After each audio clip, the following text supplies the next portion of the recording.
wabarakatuh. Apa kabar anak-anak solih dan solihah? Bertemu kembali pada video pembelajaran kelas 6.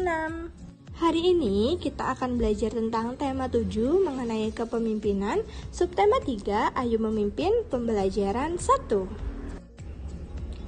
Apakah kamu ingin menjadi seorang pemimpin? Kemampuan apa yang sudah kamu miliki? Lalu, apakah kemampuanmu akan bermanfaat bagi anggota? Apabila kamu ingin menjadi seorang pemimpin, kamu harus tahu siapa dirimu, apa kelebihan dan kekuranganmu. Hal ini akan bermanfaat agar kamu tahu kemampuan apa yang harus kamu kembangkan. Kamu bisa belajar tentang kebutuhan dasar seorang pemimpin dari cerita di bawah ini. Bacalah dalam hati teks berikut ini. Semut dan belalang. Di bawah terik matahari, barisan semut berjalan rapi menuju sarang. Sudah puluhan kali barisan ini berjalan bolak-balik di bawah komando sang pemimpin. Setiap semut membawa bulir makanan di atas badannya. Tidak lebih dari satu bulir dapat dibawa semut, hingga tak cukup sekali atau dua kali mereka bolak-balik menuju sarang. Sementara di antara hijau rumput di pinggir kolam, seekor belalang duduk santai menikmati semilir angin. Terheran-heran ia menyaksikan barisan semut bolak-balik melintas di hadapannya. Hai semut-semut, apa sih yang kalian lakukan? Sibuk sekali sejak pagi. Tidakkah mondar-mandir di tengah terik matahari membuat kalian lelah dan berkeringat? Seru belalang kepada barisan semut. Kami bekerja keras mengumpulkan persediaan makanan untuk musim dingin nanti. Barisan kami memang panjang, tetapi daya angkut kami tidak banyak. Oleh karena itu, kami harus mondar-mandir, ujar komando semut menjawab belalang. Hah? Mengumpulkan makanan untuk musim dingin? Repot sekali, musim dingin kan masih lama. Sekarang nikmati saja teriknya matahari dan makanan yang berlimpah. Untuk apa sibuk dari sekarang? Ujar belalang sambil terkekeh menertawakan semut. Hai belalang, harusnya kamu melakukan hal yang sama. Serangga seperti kita harus bersiap-siap menghadapi musim dingin. Nanti semua tanaman dan sumber makanan lain akan beku tertutup salju. Hembusan angin dingin juga akan membuat kita yang bertumbuh kecil sulit keluar sarang untuk mencari makan, balas komandan semut. Benar belalang, harusnya kamu mengumpulkan teman-temanmu untuk bekerja sama mengisi sarang dengan persediaan makanan. Justru karena musim panas masih panjang, kita masih punya banyak waktu untuk mencicil pekerjaan. Semut kecil menambahkan dari barisan belakang. Ah, semua temanku juga sedang bersantai. Terserah kalian sajalah kalau ingin merepotkan diri. Begitulah adanya. Sepanjang musim panas, barisan semut sibuk bekerja. Sementara belalang santai bermalas-malasan. Hingga tiba saatnya musim dingin, semut-semut nyaman bercengkrama di sarangnya yang berlimpah makanan. Bagaimana dengan belalang? Ia meringkuk kedinginan dan kelaparan di balik dinginnya batu. Jika demikian, mana yang patut dijadikan teladan? Semut atau belalang?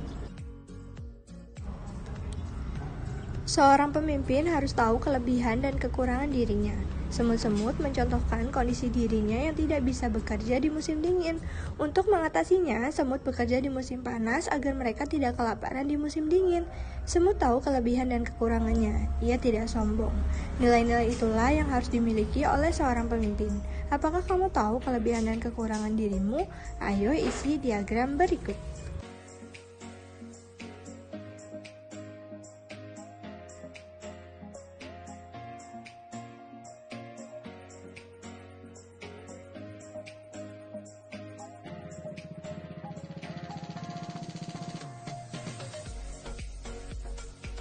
Sejahtera bersama koperasi. Secara sukarela, sebagian besar guru dan karyawan di SD Palapa menjadi anggota koperasi karyawan. Koperasi ini didirikan sejak 5 tahun yang lalu. Terasa benar oleh mereka manfaat menjadi anggota koperasi ini. Sebagian guru dan karyawan yang memiliki usaha kecil dapat bekerja sama dengan unit usaha koperasi untuk mengembangkan usaha mereka. Sebagian lagi merasakan manfaat dari unit simpan pinjam. Pada akhir tahun diadakan rapat anggota koperasi. Seluruh guru dan pegawai SD Palapa hadir. Pada rapat ini, Pak Badru selaku Ketua Koperasi periode 2012 sampai 2014 akan memaparkan pencapaian selama setahun sekaligus membuka penerimaan anggota baru. Bapak dan Ibu guru, serta seluruh karyawan SD Palapa yang saya hormati, tidak terasa sudah 1 tahun saya menjalankan kepercayaan dari Bapak dan Ibu untuk memimpin koperasi karyawan kita. Sudah beberapa tahun kita bersama-sama merasakan manfaat organisasi kecil kita ini. Perlu kita ingat kembali bahwa tujuan mendirikan koperasi bukan untuk mencari keuntungan. Koperasi karyawan kita didirikan untuk meningkatkan kesejahteraan bersama. Semua anggota memiliki kesempatan yang sama untuk menikmati hasil atas perkembangan usaha bersama ini. Bapak dan Ibu, kekeluargaan dan kebersamaan merupakan modal utama dalam koperasi ini. Peduli terhadap jalannya usaha koperasi menjadi kewajiban tiap anggota, bukan hanya tugas ketua atau pengurus. Semua memperoleh kesempatan untuk belajar secara mandiri. Kita menetapkan jenis usaha koperasi dan menjalankannya.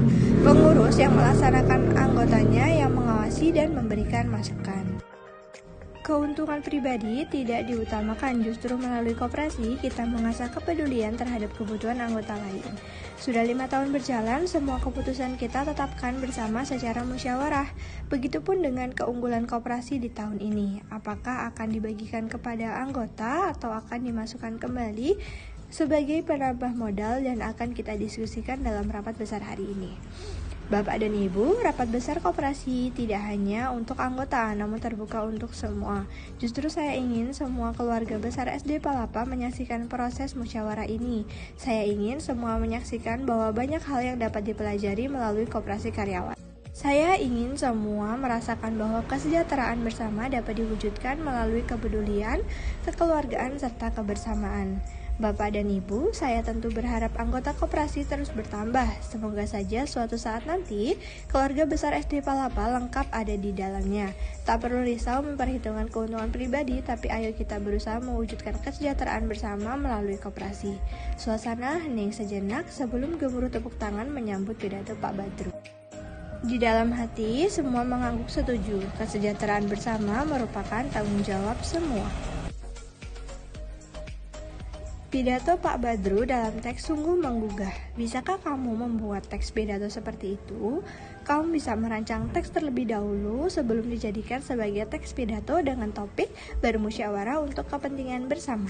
Buatlah rancangan teks pidato untuk disampaikan di depan teman kelasmu. Rancangan berisi tentang pentingnya bermusyawarah. Pemimpin yang tahu kelebihan dan kekurangan dirinya adalah pemimpin yang bijaksana.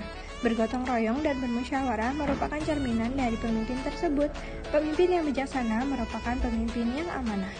Alhamdulillah, selesai sudah pembelajaran kita hari ini dan Ibu ucapkan wassalamualaikum warahmatullahi wabarakatuh.